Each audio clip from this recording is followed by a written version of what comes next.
Hi everyone, ಎಲ್ಲ ಹೇಗಿದ್ದೀರಾ? ಇವತ್ತೆಲ್ಲ ಚೆನ್ನಾಗಿದ್ದೀರಾ ಅಂತ ಭಾವಿಸ್ತಾ ಬನ್ನಿ ಇವತ್ತಿನ ವ್ಲಾಗ್ನ ಸ್ಟಾರ್ಟ್ ಮಾಡೋಣ. ಇವತ್ತಿನ ವ್ಲಾಗ್ನ ವಿಷಯ ಅಂತ ಹೇಳಿದ್ರೆ, ನಿಮಗೆ ಗೊತ್ತಿರೋ ಹಾಗೆ ನಮ್ಮ ಗೌರ್ಮೆಂಟ್ ಸ್ಕೂಲಲ್ಲಿ ಏನೇನೆಲ್ಲ ಫುಡ್ ಸೌಲಭ್ಯ ಇದೆ, ಊಟ ಸೌಲಭ್ಯ ಇದೆ ಅಲ್ವಾ. ಹಾಗಾಗಿ ಮೊದಲೆಲ್ಲ ಮೊಟ್ಟೆ ಏನೂ ಇರಲಿಲ್ಲ, ಬರೀ ಊಟ ಮಾತ್ರ ಇರ್ತಾಯಿತ್ತು. ಬಟ್ ಇತ್ತೀಚೆಗೆ ವಾರಕ್ಕೆ ಒಂದಿನ ಏನೋ ಫಸ್ಟು ಎಗ್ಗೇನೋ ಕೊಡ್ತಾಯಿದ್ರು ಅಲ್ವಾ. ಇದ್ರ ಬಗ್ಗೆ ಇದು ಸ್ಕೂಲ್ ಬಗ್ಗೆ, ಗೌರ್ಮೆಂಟ್ ಸ್ಕೂಲಲ್ಲಿ ಏನೆಲ್ಲ ಫುಡ್ಡು ಕೊಡೋದಕ್ಕೆ ಜಾರಿಗೆ ತಂದಿದ್ದಾರೆ ಅಂತ ಹೇಳೋಕ್ಕಿಂತ ಮುಂಚೆ ಪ್ಲೀಸ್ ನನ್ನ ವೀಡಿಯೋ ಯಾರಿಗಾದರೂ ಇಷ್ಟ ಆದರೆ ಪ್ಲೀಸ್ ಲೈಕ್ ಶೇರ್ ಕಮೆಂಟ್ ಮಾಡೋದನ್ನು ಮರಿಬೇಡಿ. ನನ್ನ ಫುಲ್ ವೀಡಿಯೋ ವಾಚ್ ಮಾಡಿ ಸಬ್ಸ್ಕ್ರೈಬ್ ಮಾಡ್ಕೊಂಡು ವೀಡಿಯೋ ನೋಡಿ ಅಂತ ಕೇಳ್ತಾ ಬನ್ನಿ ಇವತ್ತಿನ ವ್ಲಾಗ್ನ ಸ್ಟಾರ್ಟ್ ಮಾಡೋಣ. ಅಂದರೆ ಗೌರ್ಮೆಂಟ್ ಸ್ಕೂಲಲ್ಲಿ ಏನಂತ ಹೇಳಿದ್ರೆ, ವಾರಕ್ಕೆ 1-2 ಸಲನೇನೋ ಮೊಟ್ಟೆ ಕೊಡ್ತಾಯಿದ್ರು ಅನ್ಸುತ್ತಲ್ವ. ಆದ್ದರಿಂದ ಈಗ ಅದು ಎಷ್ಟು ಜನ ಈ ಸೌಲಭ್ಯನ ಎಷ್ಟು ಜನ ಪಡ್ಕೊತಾ ಇದ್ರು ನಮ್ಮ ಗೌರ್ಮೆಂಟ್ ಸ್ಕೂಲಲ್ಲಿ 56-57 ಲಕ್ಷ ಸ್ಟೂಡೆಂಟ್ಸು ಈ ಸೌಲಭ್ಯನ ಪಡ್ಕೊತಾ ಇದ್ರು.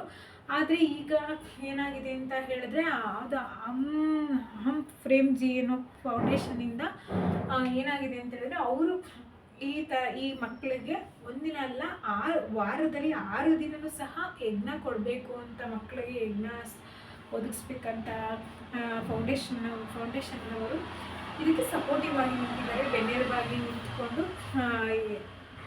ವಾರಕ್ಕೆ 6 ದಿನವೂ ಮೊಟ್ಟೆ ಕೊಡಬೇಕು ಮಕ್ಕಳಿಗೆ ಅಂತ ಇದೊಂದು ಯೋಜನೆಯನ್ನು ಜಾರಿಗೆ ತಂದಿದ್ದಾರೆ. ಆದ್ದರಿಂದ ನಿಮಗೂ ಚಿಕ್ಕ ಪುಟ್ಟ ಈ ಗೌರ್ಮೆಂಟ್ ಸ್ಕೂಲ್ ಹೋಗೋ ಮಕ್ಕಳಿಗೆ ಹೆಲ್ಪ್ಫುಲ್ ಆಗಲಿ. ಇದು ಒಂದು ರೀತಿ ಒಳ್ಳೆಯದೇ. ಪಾಪ ಅವು ಮಿಡಲ್ ಕ್ಲಾಸ್ ಫ್ಯಾಮಿಲಿಯಿಂದ ಬರೋವಂಥ ಮಕ್ಕಳು ಗೌರ್ಮೆಂಟ್ ಸ್ಕೂಲ್ಗೆ ಹೋಗೋದು, ಆದ್ದರಿಂದ ಮಕ್ಕಳಿಗೆ ಯೂಸ್ಫುಲ್ ಆಗುತ್ತೆ ಅಂತ ಅಂದ್ಕೊಂಡಿದ್ದೀನಿ. ವಾರಕ್ಕೆ 6 ದಿನವೂ ಮನೇಲಿ ಒಬ್ಬೊಬ್ಬರಿಗೆ ಸೌಲಭ್ಯ ಇರುತ್ತೆ, ಎಗ್ ತಿನ್ನೋದು, ನನ್ನ ಮಕ್ಕಳಿಗೆ ಅದು ಇರೋದಿಲ್ಲ. ಆದ್ದರಿಂದ ಈ ಗೌರ್ಮೆಂಟ್ ಸ್ಕೂಲಲ್ಲಿ ಇದನ್ನು ಮಾಡಿರೋದು ಒಳ್ಳೆಯ ಉದ್ದೇಶ ಅಂತಲೇ ಹೇಳ್ಬೋದು. ಪ್ರೇಮ್ಜಿ ಫೌಂಡೇಶನ್ ಅವರಿಗೆ, ಅವರು ಇದಕ್ಕೆ ಸಹಭಾಗಿತ್ವ, ಫುಲ್ ಅವರು ಸಪೋರ್ಟಿವಲ್ಲಿ ಅವರು ಇದರಿಂದ ಈ ಮೊಟ್ಟೆನ ಕೊಡೋದಕ್ಕೆ ಈ ಪ್ಲ್ಯಾನ್ ಮಾಡಿರೋದು. ಹಾಗಂತ ಶಾಲಾ ಶಿಕ್ಷಣ ಸಚಿವರಾದ ಮಧು ಬಂಗಾರಪ್ಪನವರು ತಿಳಿಸ್ಕೊಟ್ಟಿದ್ದಾರೆ. ಅವ್ರ ಫೌಂಡೇಶನ್ ಸೇರಿ ವಾರಕ್ಕೆ 6 ದಿನವೂ ಸಹ ಮೊಟ್ಟೆ ಕೊಡ್ತೀವಿ ಅಂತ. ಅದೇ ಇದರಲ್ಲಿ 57 ಲಕ್ಷ ಮಕ್ಕಳು ಈ ಸೌಲಭ್ಯವನ್ನು ಪಡ್ಕೊತಿದ್ದಾರೆ ಅಂದರೆ ತುಂಬ ಖುಷಿಯ ವಿಚಾರನೇ.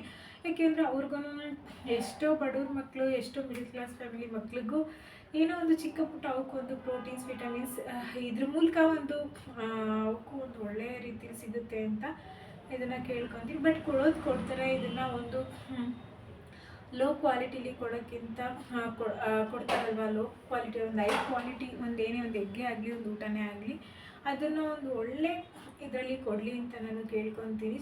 ಈ ಮಕ್ಕಳಿಗೂ ಹೆಲ್ಪ್ಫುಲ್ ಆಗಲಿ.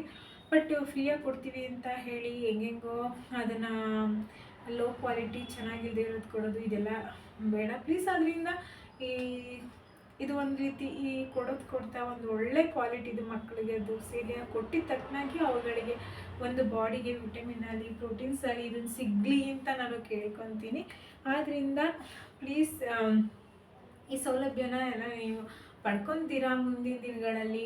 ಗೌರ್ಮೆಂಟ್ ಸ್ಕೂಲ್ ಮಕ್ಕಳು ಹೀಗೆ ಇದನ್ನು ಪಡ್ಕೊಂಡಷ್ಟು ಅದಕ್ಕೆ ನಾನು ಇದ್ರ ಮೂಲಕ ನಾನು ನಿಮಗೆ ತಿಳಿಸ್ಕೊಡ್ತಾ ಇದ್ದೀನಿ.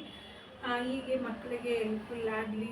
ಅವುಗಳಿಗೂ ಉಚಿತ ಶಿಕ್ಷಣ ಆಗಿದೆ, ಉಚಿತ ಊಟದ ವ್ಯವಸ್ಥೆನೂ ಸಹ ಆಯೋಜಿಸಿದಾರಲ್ವ ನಮ್ಮ ಗೌರ್ಮೆಂಟ್ ಸ್ಕೂಲ್ ಮಕ್ಕಳಿಗೆ. ಆದ್ದರಿಂದ ಇನ್ನಷ್ಟು ನಮ್ಮ ಗೌರ್ಮೆಂಟ್ ಸ್ಕೂಲ್ ಮಕ್ಕಳು ಇನ್ನೂ ಎತ್ತರಕ್ಕೆ ಬೆಳೀಲಿ ಅಂತ ನಾನು ಕೇಳ್ಕೊತೀನಿ. ಅಂಥ ಮಕ್ಕಳುಗಳೇ ಇವತ್ತು ದೊಡ್ಡ ದೊಡ್ಡ ಒಂದು ಪೋಸ್ಟಲ್ಲಿ ಇರೋದು.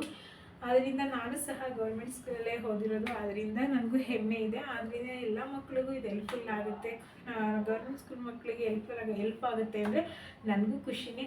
ಆದ್ದರಿಂದ ಇದೆಲ್ಲರೂ ಮುಂದಿನ ದಿನಗಳಲ್ಲಿ ನಮ್ಮ ಗೌರ್ಮೆಂಟ್ ಸ್ಕೂಲ್ ಮಕ್ಕಳಿಗೆ ಇದು ಖುಷಿಯಾದ ವಿಚಾರ ಅಂತಲೇ ಹೇಳ್ಬೋದು. ಒಂದು ಚಿಕ್ಕ ಪುಟ್ಟ ಮ್ಯಾಟರಲ್ಲೇ ನಾವು ಖುಷಿನ ಕಂಡುಕೊಳ್ಳೋದು. ಆದ್ದರಿಂದ ಈ ಖುಷಿ ಅದೇ ಡೈಲಿ ಸಿಗುತ್ತೆ ಅಂದರೆ ಅವಕ್ಕೂ ಖುಷಿನೇ ಅಲ್ವಾ. ಒಂದು ಒಳ್ಳೆ ಫುಡ್ಡು ಕೊಡಲಿ ಅಂತ ನಾನು ಕೇಳಿಕೊಂಡು ಮತ್ತು ಹಾಗೆ ಇವತ್ತಿನ ವಿಡಿಯೋ ಮೂಲಕ ತಿಳಿಸೋದೇನೆಂದರೆ, ಎಲ್ಲರಿಗೂ ಒಂದು ಒಳ್ಳೆ ಭವಿಷ್ಯ ಸಿಗಲಿ ಈಗಿನ ಮಕ್ಕಳಿಗೆ ಅಂತ ನಾನು ಕೇಳ್ಕೊತೀನಿ. ಅದರಿಂದ ನನ್ನ ವಿಡಿಯೋ ಇಷ್ಟ ಆದರೆ ಪ್ಲೀಸ್ ಲೈಕ್ ಶೇರ್ ಕಮೆಂಟ್ ಮಾಡೋದನ್ನು ಮರಿಬೇಡಿ. ನನಗೆ ಏನೋ ಚಿಕ್ಕ ಪುಟ್ಟ ಮಾತಲ್ಲಿ ಏನೇ ಒಂದು ಸ್ವಲ್ಪ ಚಿಕ್ಕ ಪುಟ್ಟ ತೊಂದರೆಗಳಾದ್ರೆ ಏನೋ ಒಂದು ತಪ್ಪುಗಳಾಗುತ್ತೆ, ಅದನ್ನು ಕ್ಷಮಿಸಿ ಅಂತ ಕೇಳ್ಕೊತೀನಿ.